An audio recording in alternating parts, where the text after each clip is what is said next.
The Japanese whiskey industry has a label problem that nobody inside it is rushing to fix, because fixing it would cost money, and confusion is profitable.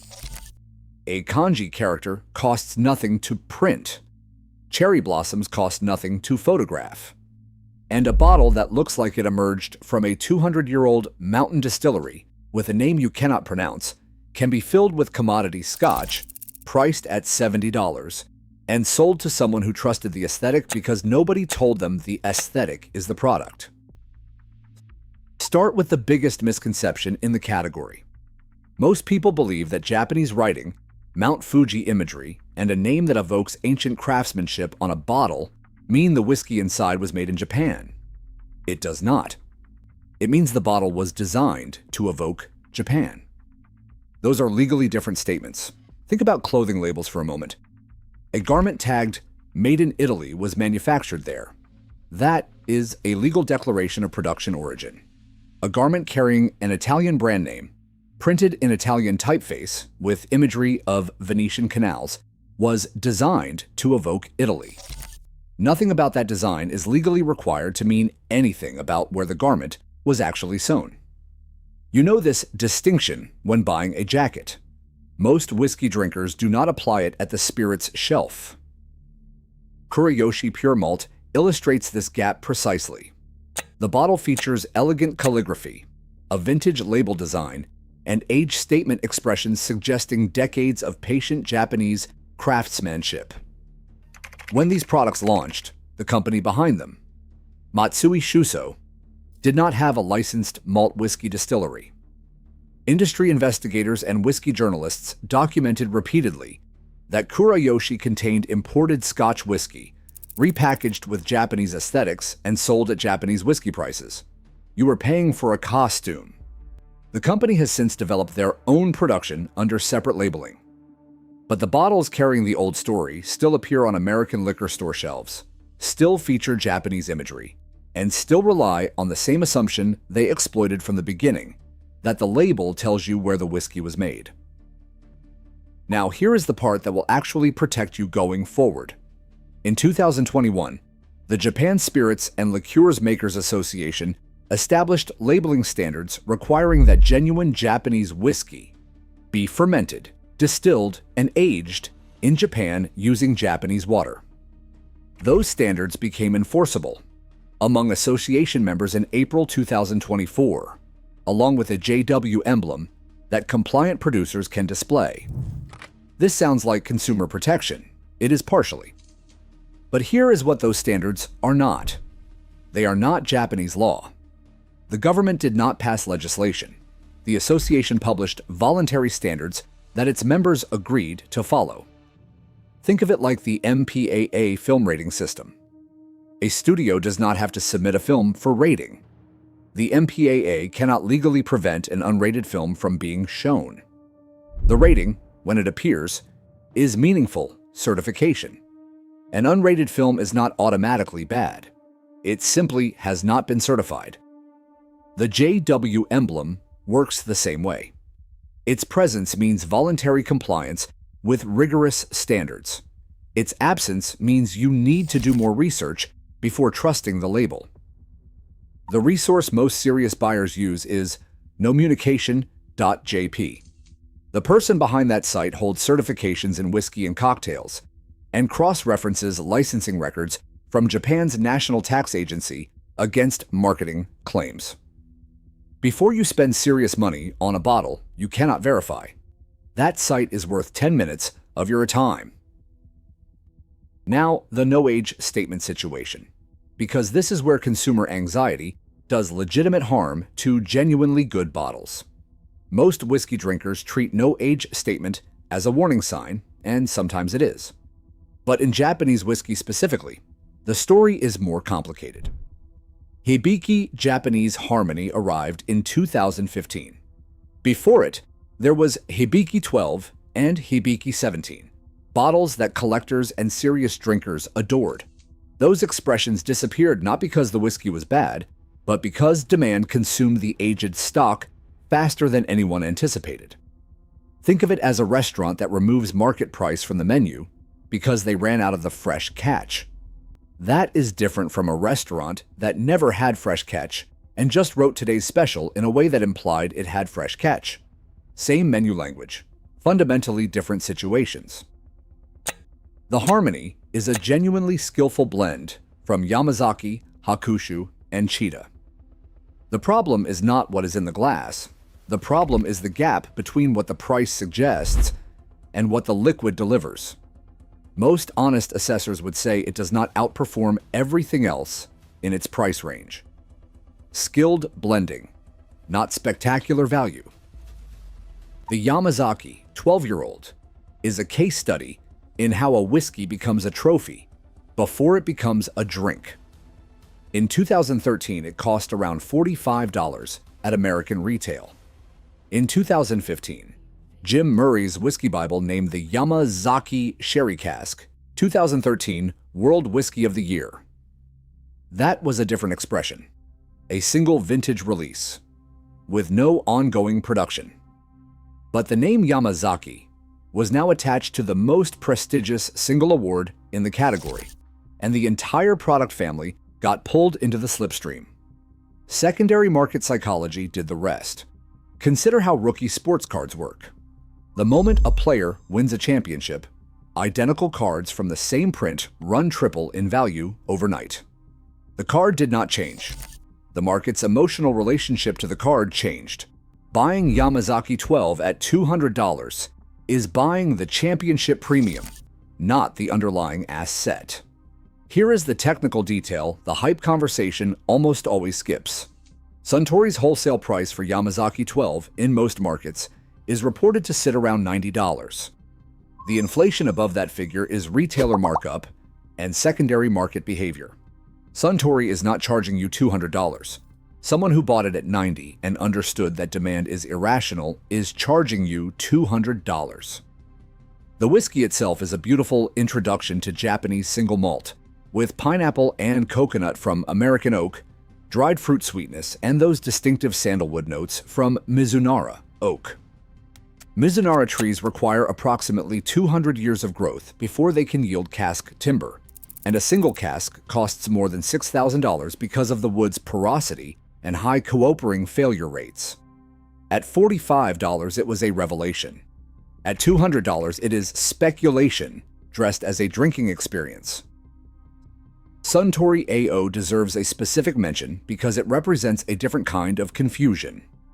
AO is a world whiskey blend drawing from Suntory's global distillery holdings, including Jim Beam in Kentucky, Alberta Distillers in Canada, Ardmore and Glengarioch in Scotland, Cooley in Ireland, and Yamazaki and Hakushu from Japan. Suntory themselves acknowledge on their website that AO does not qualify as Japanese whiskey under the 2021 standards. The blend tastes competent: honey, vanilla, light fruit, gentle finish. But here is the structural problem. If you wanted Scotch, you would buy Scotch. If you wanted bourbon, bourbon is everywhere. AO offers a little of everything, and not quite enough of anything to justify its price, when its components can be purchased individually at lower combined cost. Now, the shift.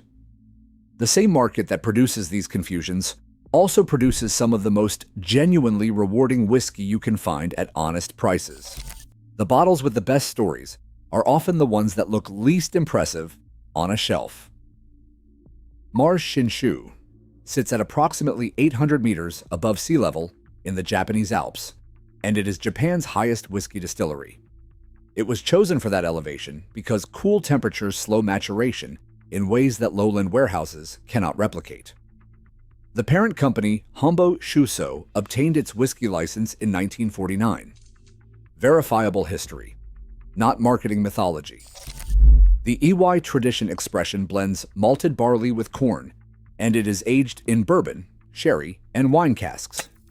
The result is honeyed malt, dried prunes, vanilla, toffee, and a suggestion of smoke on the finish that rewards patience. In most American markets, it sells for between the mid-30s and $50. This is perhaps the most undervalued, authentic Japanese whiskey a casual consumer is likely to find on an actual shelf.